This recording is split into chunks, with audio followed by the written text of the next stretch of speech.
You lucky dog, you. Here it's bacon day, and I'm making you this video. My secret's out.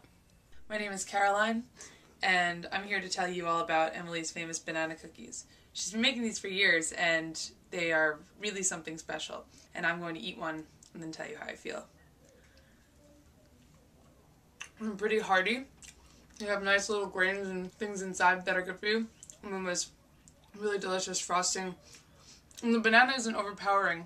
It's subtle and sweet, just right. Alright.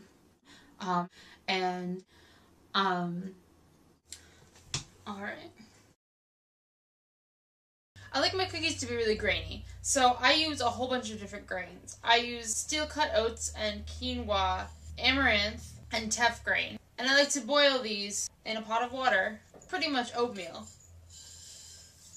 I do this first because the steel-cut oats take so long to cook. It'll probably be about half an hour. I just cook them until all the water's gone away.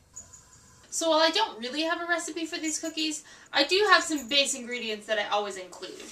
1 cup of sugar, 1 cup of flour, a half cup of vegetable shortening, Crisco, 1½ teaspoons of baking powder, a 1/4 teaspoon of salt, and of course, bananas. The amount of bananas that I use will determine the amount of cookies that I'm making. So the first thing I do is peel the bananas, put them in a bowl, and blend them with my mixer.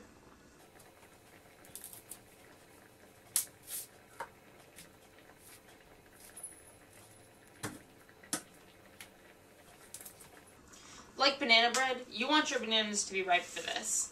The riper the better. Unfortunately, I never plan ahead well enough to get my bananas super ripe.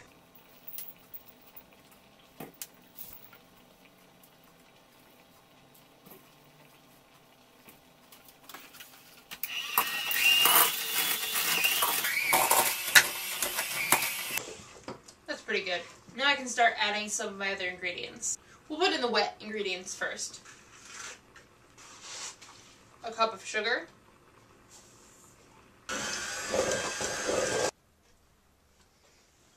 A half a cup of all vegetable Crisco.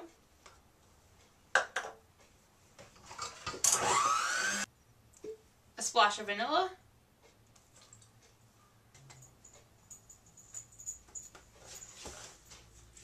A pinch of salt. A cup of flour. 1½ teaspoons of baking powder. My oats are done now, so I'm going to add my entire boiled pot of oats and grains to the mix. At this point, if I have any flax seeds, I'll grind them up and put them in as well, but I kind of think I'm out of them. Walnuts are another nice addition. I don't think I have any of those either. I'm going to toss in a little more amaranth. And now it's time for the oats. But Emily, we already added oats. Yeah, you added steel-cut oats. I'm talking about the rolled oats. You can get whatever kind of oats you want. My oats are thick, old-fashioned rolled oats from the co-op, and I just reused the container. I add oats and add oats and blend until the consistency of the cookies is mostly oats and yet still moist, but holds its shape. I'll show you. Start out with that much. Not even close. It's pretty much going to be oats with some banana batter holding it together.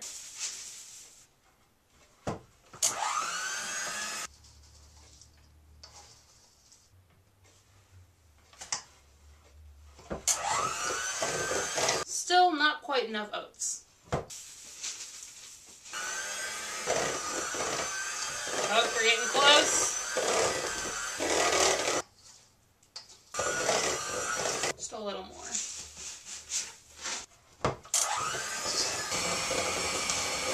So something like this is pretty good. You want the dough to kind of hold its own.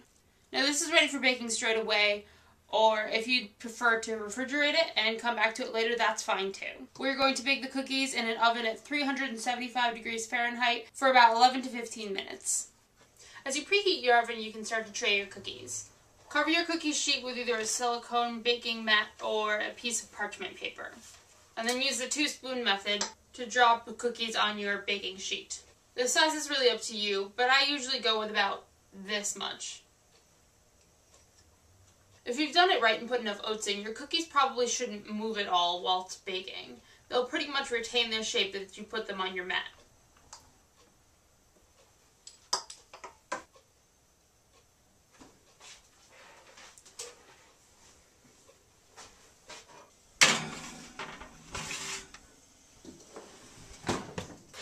Meanwhile, you can get a start on the frosting. You'll need half a banana, half a cup of Crisco, vegetable shortening, a stick of butter. Now, if I was making these 100% vegan, which I usually do, I would replace this stick of butter with half an avocado. However, I'm making these cookies for Bacon Day, so I'm pretty sure none of my vegan friends are coming.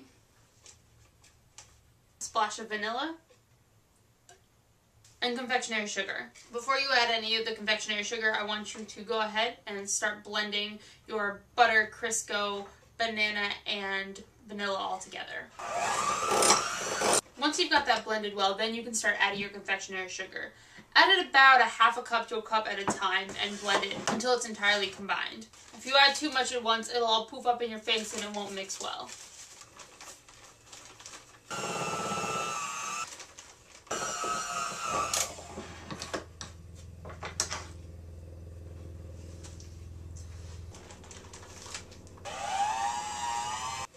You should probably end up using most of the 32-ounce, 2-pound bag.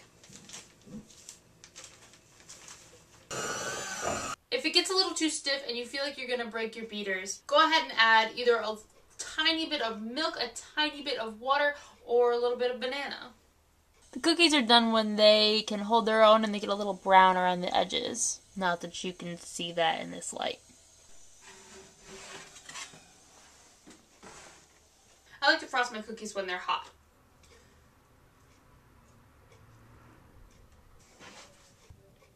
Hmm.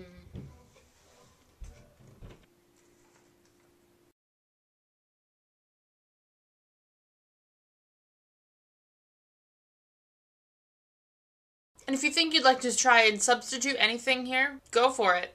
This is just how I make them.